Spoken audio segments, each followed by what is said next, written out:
Classified material. Federal law provides severe civil and criminal penalties for the unauthorized viewing of the footage.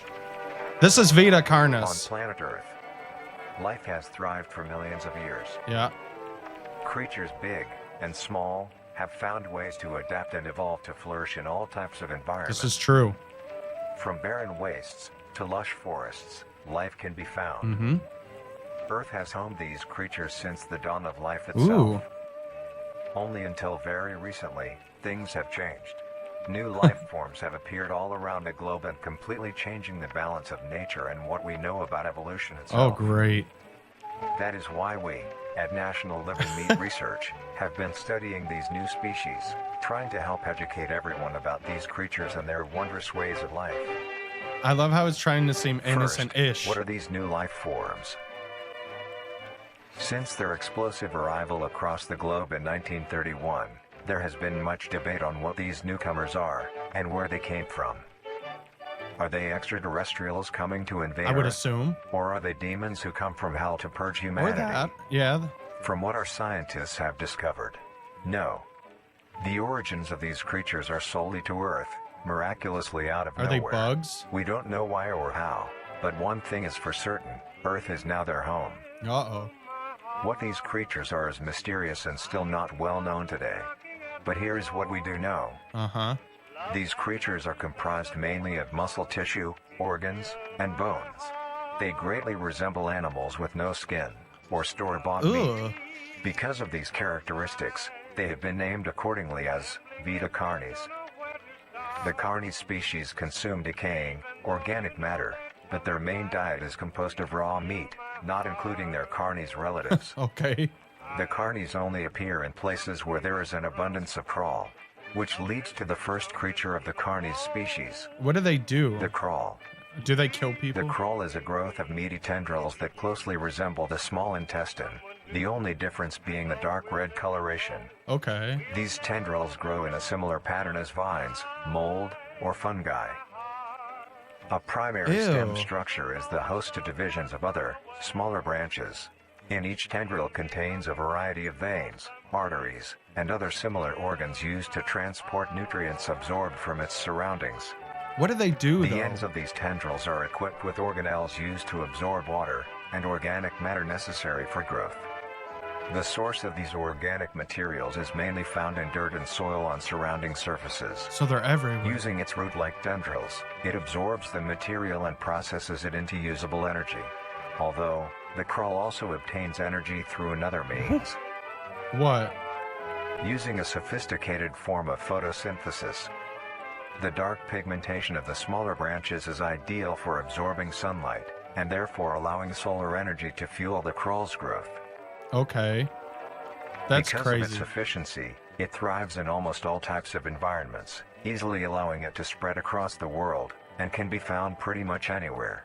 That is nuts. I would hate to Its see recent that. inclusion in the ecosystem has caused many major changes in nature's balance.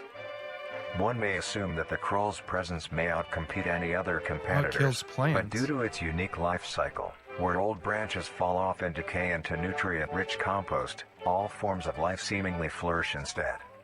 Okay. The crawl's abundance grants plenty of nourishment to all animals, from plants feeding on the decayed crawl, herbivores thriving on increased plant population, and carnivores feeding on both the abundant prey, and are able to eat the crawl as well. What happens, though, if they do? The presence of all these animals leave behind waste, which will be broken down and consumed by the crawl, and the cycle begins again. So is it bad or no? This form of symbiosis leads to an environment where all populations thrive. Because it makes no sense to me. Humanity also uses the crawl to our advantage. Uh-huh. Because of the supernatural rate of growth and its richness in nutrients, I it got has been chills. sustainably cultivated into domestic farms. The crawl is harvested and processed into fertilizer, which greatly increases crop yield and quality. Could you imagine if this was real? The crawl may also be used as a food source for humans, and reliably so. But due to its unkindly appearance and taste, it has yet to reach cuisine standards. Ugh. So people eat The these? crawl also plays a very important role in the next creatures that we have been studying. Sometimes, in a crawl-populated environment, a node of meat may develop on one of the branches. This node will fall off and grow into a functioning organism and go to live on as an independent animal. Ew. This leads us to the upcoming species that we will be discussing. The first of these creatures are the trimmings. What The is trimmings. that? Trimmings are small animals that resemble skinned raccoons. They are commonly known to have a plump body, round Ooh. head, small eyes, nose and ear holes, and an agape mouth. They are also equipped with a diversity of limbs. Mm-hmm. Okay. All individual trimmings are unique, each with a different body shape, number of limbs, and other characteristics. What? That is so weird. One thing they all share in common is that they are made mostly of meat tissue and are a maximum of 20 centimeters Don't in tell me length, people eat no these. larger than a basketball. Do they eat them? Its life starts with its separation from the crawl. It will wonder to find anything that is edible and able to consume. Although it is an omnivore, being able to hunt meat and forage for plant matter, trimmings are almost entirely scavengers. Their diet consists of rotting plants and meat, including, but not limited to, fruits, vegetables, roots, seeds, insects, and deceased animals. Although its appearance is unsightly, It is is. a cowardly creature, only fleeing, screeching, and hiding when threatened. Ew. Because of its lack of defensive traits, it lies near the bottom of the food chain, making it easily overpowered and picked off very regularly by predators. So only animals eat them then. Naturally, its population would eventually die out. This is not the case. The crawl constantly produces a large quantity of trimming nodes, keeping up their numbers. Naturally, trimmings can be found wherever there is abundant crawl. That's crazy. Trimmings grow at a decent pace, reaching maturity at around 7 months, having a maximum lifespan of 2 to 4 years. What? Although they are plentiful, humanity has no proper way to implement trimmings into society. Their overabundance has even considered them Ew. pests, due to them digging through trash bins and making excessive noise at night. If I seen one of those in my trash, I'd Besides trip all out. of this, some people still keep trimmings as What? pets and relatively domesticate them. No way.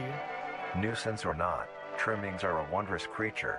From their plentiful numbers to their skittish nature, they are truly a thing to behold.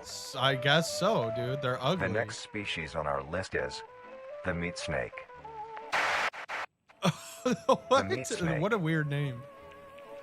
The meat snake is a worm-like creature, made of a variety of types of meat, coated in a transparent, skin-like membrane. Ew. Gross. Its size varies during its lifespan, depending on how much it consumes. When it first separates from the crawl, it is only a few centimeters in length. Eventually, it will reach an average length of 5 meters. Although, under extreme conditions, like natural disasters, war, or plague, it can greatly surpass this length. What? That would be insane. The meat snake's diet consists entirely of dead animals or parts. A meat snake is incapable of consuming a healthy, living organism. Well, that's good. I'm not scared of it then. The meat snake allocates its food by using a tongue-like organ covered in sensors to touch and feel its environment. The sensors catch particles of decaying meat, notifying the meat snake that there is food nearby. That's so weird. This process shares many similarities to regular snakes, hence the meat snake's name. That's Once it locates the corpse, the meat snake will open its jaw and swallow the entire body whole. a freaking Once deer. the entire body is consumed, the meat snake's stomach will release a variety of chemicals. Some will break down soft tissue like skin, and the connection points between muscles. Others chemicals will then ferment and preserve the tissue to keep it from breaking down for as long as possible. Damn. After that, the remaining flesh and bones will move along the meat snake's tract, and slowly be implemented into its own structure, extending the meat snake. What? Unsatisfactory like centipede. parts like skulls, pelvises, hair, and fingernails will be excreted. Good. I Speaking of guess. skulls, the meat snake will take the skull from the consumed organism and use it as its own. Each meat snake has its own skull, each corresponding to what that one has consumed. That would be During its crazy. lifespan, it will swap or replace these skulls if needed. Does it help it A better or meat snake's something? lifespan depends entirely on how much a meat snake consumes. The longest one has lived for was 28 years. The meat snake has no predators and is immune to disease, due to its preserving chemicals.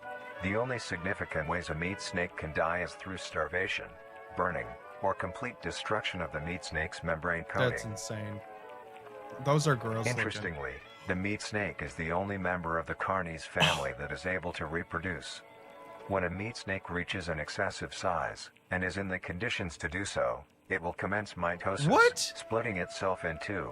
Then the now two meat snakes will go on their separate ways and live on as two distinct organisms.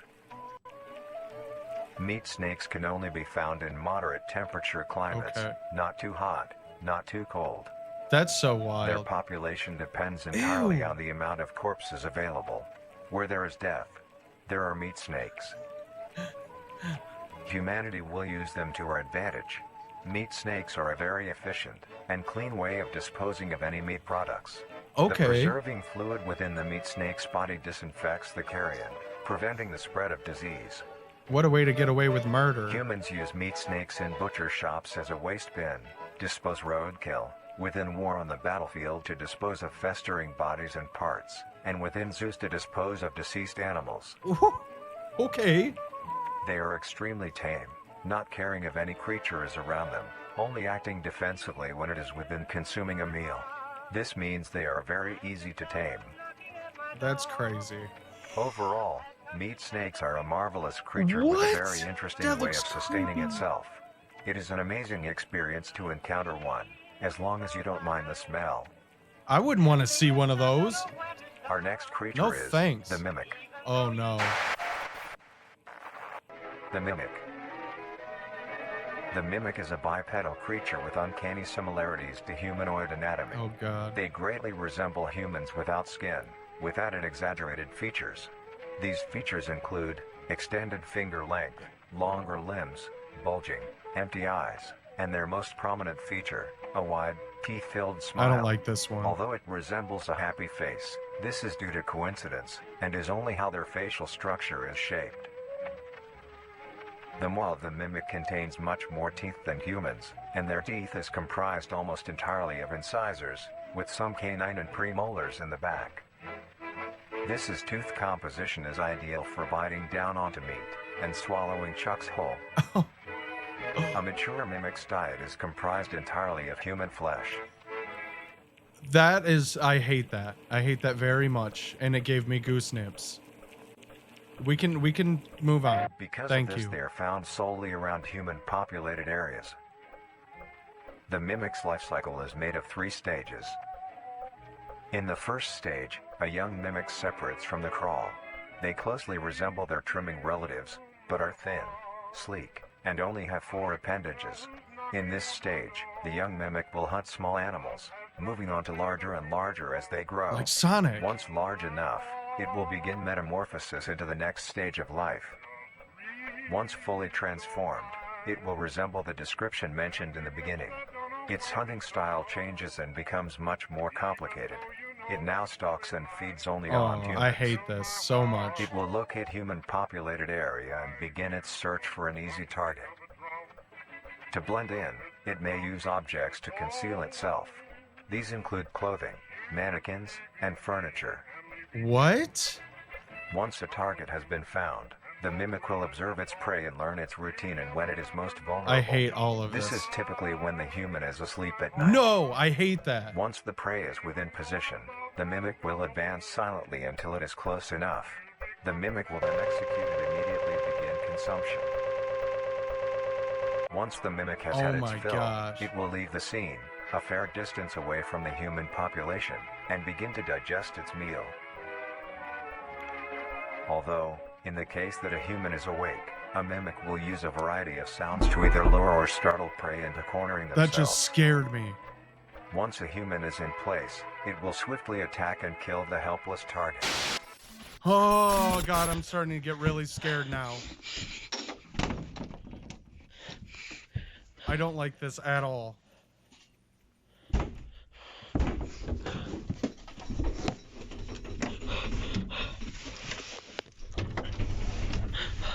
Oh god. Ooh, I don't like this at all. This is terrifying.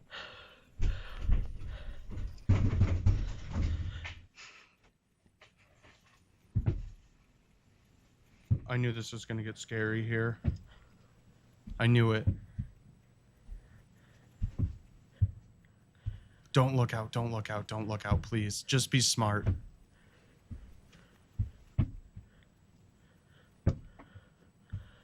Don't do it. Please don't do it.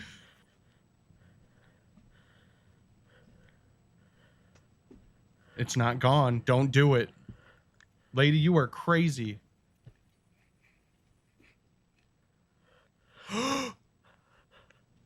Oh my god, ew!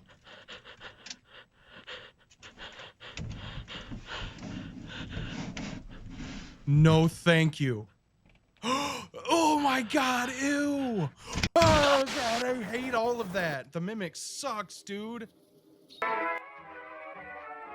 The next stage of the Mimic's life cycle has two potential morphs it may develop into. If a Mimic has a consistent supply of food, it will develop more human-like features. Oh, man. It will grow skin, hair, and by the end will look nearly identical to a human being. It now can blend entirely into civilization and lure other humans more effectively. This is getting worse. The second type of morph happens when a Mimic receives an overabundance of food. It will grow into a larger, more evolved hunter. Its proportions will increase in length, and its humanoid features will fade away.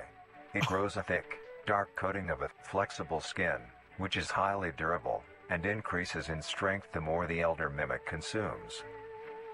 This excludes the face, Ew. which is now coated in a pale pink skin. The Mimic's teeth have also moved deeper into the Mimic's throat, leaving its mouth a toothless grin. It uses the dark hue of its skin to hide seamlessly within a dark environment. Its skills have also been heightened. This makes an elder Mimic one of the most efficient predators on the planet. This is crazy. Because of the obvious threat this poses on humanity, nations around the world have released instructions on how to be able to fend for yourself in a Mimic encounter. I would need to know that. Here are the Thank you. instructions. 1. Avoid going out alone if your location is known to have mimics, or there have been mimic sightings. Because I would know that. 2. If you encounter a stationary mimic, seemingly unfazed by your presence, quietly leave the location and alert your local authorities. 3. If pursued by a mimic, get yourself into a position where you are able to flee. Yeah.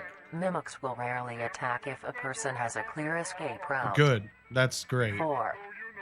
In the event that you have been cornered by a mimic, roll into the fetal position, protecting your neck, face, and vital organs from attack. I would do that. Make as much noise as you can to alert any other people. I would do 5. that anyway. If you have a weapon, do not use it. A mimic is fairly resilient, and any strikes or shots on a mimic is not effective enough to bring it down in time. Instead, use it as a barrier between you and the mimic to block any attacks. 6. In a situation where a mimic is hunting in the immediate area, and is not aware of your position, hide somewhere low, like under a bed or behind other furniture. A mimic will not linger too long to search for prey, and will move on. What if you're sleeping, though? Be safe, and avoid any encounters with a Mimic at all costs. Oh, that one was Next up, creepy. The Harvester. The Harvester. Okay. This one might not be too bad. The Harvester is a large, bulbous mass, with a large amount of tendrils spreading from the base. Okay. The bulb measures around 3 meters in height and 2 meters in diameter. The tendrils, on the other hand, can extend up to 150 meters in diameter horizontally. Is it like a Venus The flytrap? harvester is a specialized form of crawl that grows in a unique and deadly way. A harvester is created when a node that will grow into a harvester. Everything instead of comes from separating, this. Can to grow. Eventually, it will grow tendrils of its own. It uses the energy provided by its mother branch and expands its reach further. That's- its tendrils, hidden just below the surface of the ground. I hate it. The harvester is equipped with 2 types of specialized tendrils. The first type is bulky and flat. They lie the closest to the surface. Oh my These gosh. branches are lined on each length of the tendril with spines, extending in the shape of a bear trap. On each side of the branch, those particular spines have a vein that feed into them, that pump 2 types of venom, On one side, the spines can inject a neurotoxin, which will attack the nervous system of whomever it is injected into, These are bad causing too. sudden paralysis. The other side can inject an anticoagulant, which when injected, prevents blood cells from clotting. Okay. Whenever a large animal moves across the area armed with these tendrils, the branches will clamp onto the animal and thrash violently. Once the prey has been injected with both venoms, the tendrils will rest and the prey will immediately collapse. That's crazy. The animal will be unable to move due to the paralysis, and the wounds caused by the thrashing spines will not stop bleeding. All the prey can do is lie patiently, until succumbing to blood loss. Once the prey has bled out, the second type of tendrils come in. They lie below the spine equipped once. These branches are thick, but very sturdy. They share similar anatomy to the small branches of the crawl, equipped with organelle that absorbs nutrients. How do you get rid of it though? These tendrils sense the blood, and move their way to the surface and begin to absorb the vital fluid. Once the blood has been consumed, the tendrils will wrap around the body and begin to shuffle downwards. This movement loosens the soil and slowly pull the body underground. Once secure, the tendrils will continue to feed until there is nothing but scraps. Duh. The It eats nourishment it. absorbed by the tendrils will be sucked back into the main bulb of the harvester. This bulb houses all the vital organs and the venom glands that pump into the spines. The nutrients are then converted into usable energy.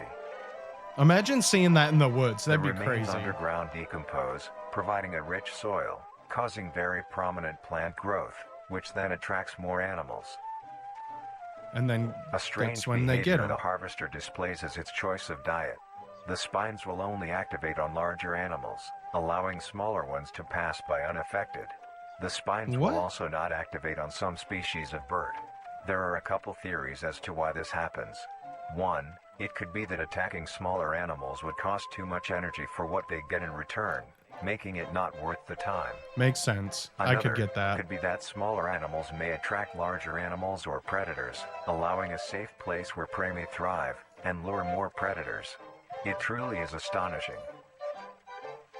Smart thinking. Although it is a spectacular creature, it is also very dangerous. I'm sure. The harvester is decently rare, only populating sparse areas in the northern hemisphere and woodland forests. I was gonna say that, where there's plants. If you are stung by a harvester, there will be no way of helping you, being that there is no cure, and fatality is 100% positive.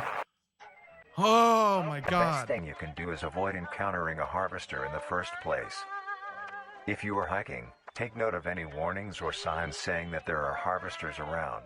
If you also notice an abundance of lush, ground-dwelling Don't plants go in a to forested area, and there are no signs of wildlife, this is suspicious and you should leave the area, Sus. staying close to the base of large trees or rocks.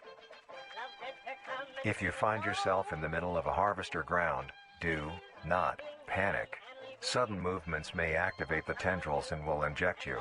Although a harvester is rather forgiving, do not risk any skittish movements. Remain calm.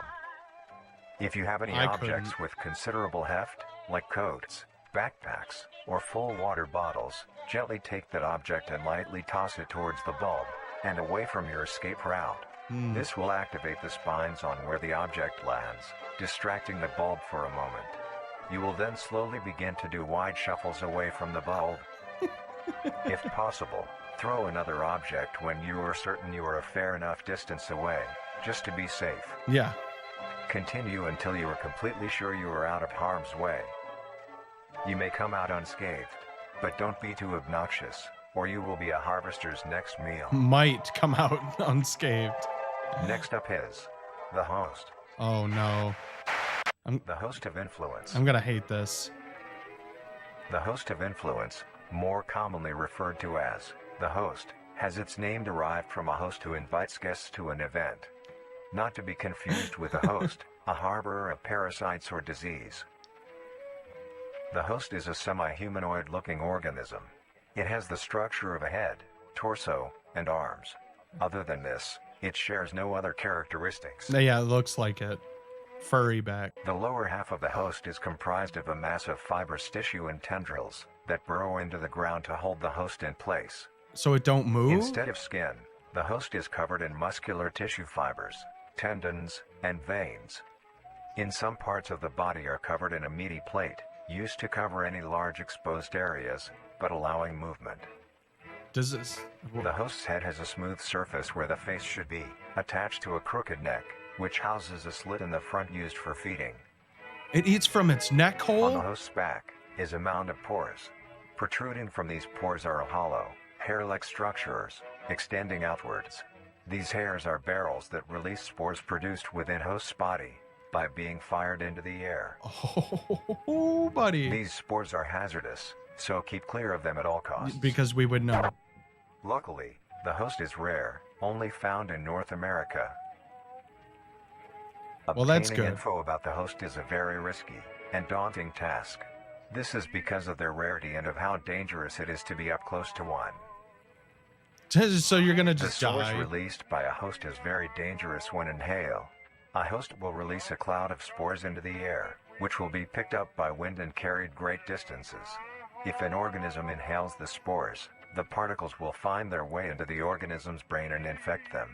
Does it change into it? An infected organism will show no symptoms of infection right away, but a couple hours after infection the infected organism's behavior and thought process will change. It kills the brain. The first symptoms that appear are restlessness, sluggish movement, numbness of joints, and lack of coordination. Dang, I have like Then all of more that. serious symptoms appear over time. These include dizziness, migraines, impaired speech, and trembles. If you, or someone you know show these symptoms, contact poison control or emergency services. That is nuts. After a total of 6 to 7 hours after infection, the organism will cease all activities they were previously doing and begin to walk. The direction the infected will walk is towards the host whose spores have been inhaled by the infected individual. What? That's so cool. And it If eats the it. infected makes their way to the host, they will kneel down in front of it, expose their vital organs, and the host will promptly gut and remove those organs. The What? host will consume them and discard the leftover scraps. That's insane. However, if an infected organism doesn't reach the host within a 36-hour span or is treated for their infection, the effects will wear off and return back to normal. Interesting. If Okay. a host is unable to find prey or doesn't like its current location, it will unroot itself and move to a new location. Cool. Stay away from my house. Their scarce numbers and the hazard of being around one makes getting info about the host very daunting. It looks... All you need to currently know is that the host is extremely dangerous and should be avoided at all costs. I would assume so. And it looks like it likes cold places. Next, the monoliths. Oh, man. This looks creepy, too. The monoliths. The monolith is a very new creature, only showing up in June of 1972, in the area of... There are only 7 monoliths, all of them located in a circular position, 1.5 kilometers in diameter. Weird. This ring of monoliths surrounds... Why is it doing that? The monolith is a Titanic-sized being, measuring roughly 120 meters in height. What, dude? Each monolith has 2 trunk legs that are firmly embedded underground. The legs connect to a torso. The creature itself is made of hundreds of thousands of meaty strands, tightly woven together to form the structure. Ooh. These strands end at the neck, fusing into a solid mass of hardened flesh in the shape of an upside-down triangle, with a hole in its center. On each side of the monolith where arms would be, there are dozens of long, rope-like appendages. These reach just barely to the ground. It's so weird. At the creature's feet, the strands go deep into the earth and extend horizontally a decent distance away. What the monoliths do is simply stand and do nothing. The only activity documented that the Okay. monoliths have done was in... How am I gonna know what they do then? During this period, they were extremely aggressive. When the group of were making their way to the city, the monolith that they had passes roared a deep bellow and swung its appendages at the team, completely wiping them out. When military vehicles were dispatched, once they got close enough top the monolith, it roared another call, this time releasing an EMP blast, completely knocking the vehicles out in the vicinity. Finally, long-distance rockets were fired and struck the creature. Why would you even try to be near that thing in general? Oh, it's showing what happened. That thing is crazy too. Although damaged, it regenerated at great speed and resumed its stance unscathed. Eventually, the area has been fenced off and is now restricted to all. That's good. Ever since, the monolith stands silently, now only a grand spectacle of awe and mystery, only adding more questions to these meat beings. It's Area 51. And finally, the last creature on this list is... What is it? The singularity is an orb comprised of a dark-colored mineral with hints of luminous colors within its core. The singularity is estimated to be 1 meter in diameter. The orb has several unique qualities that are not well understood.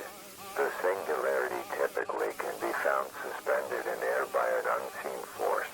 There are also a variety of readings that have been documented coming from the orb itself. Various things like magnetic fields, energy signatures, and other pattern-like signals released by the singularity. The population of these creatures is unknown. Almost all info about the singularity is hidden or confiscated by officials. We were only able to receive one classified document about the singularity being held by... I hate this so freaking much, dude. I have goose nips. Marvelous and majestic world that exists today. It's as extraordinary to have such strange and mysterious beings appear all around us. Thank you for joining us on this journey of exploration and discovery of the lives of these living meat creatures. You are welcome. I hated every second of this. Well, after the second one.